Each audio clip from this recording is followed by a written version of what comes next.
These are some of the bronzes stolen more than 100 years ago in what is now southern Nigeria. Most of the artifacts removed from the King of Benin's palace ended up in the British Museum. Campaigners have made repeated calls for their return.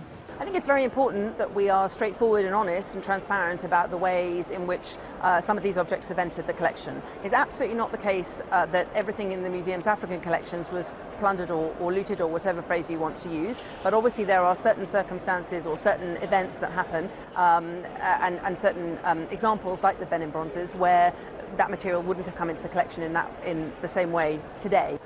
Curators from Europe and the United States are negotiating an agreement to set up a permanent exhibition of the bronzes in Nigeria.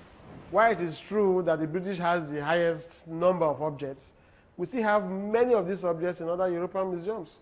So there's need for there to be a concerted effort by all this, and that is what the Benin Dialogue Group is all about.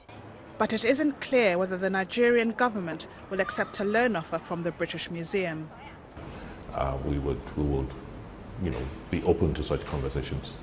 So there's just not one track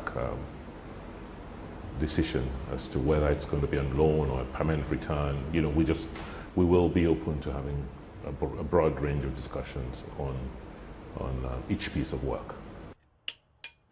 The oldest of the bronzes were cast in the 1500s. Descendants of the artisans who carved them still practice the craft today. If really they are bringing it, at least they should exhibit it for people to see it, especially we, that our forefather did the job. Their hope is that all depictions of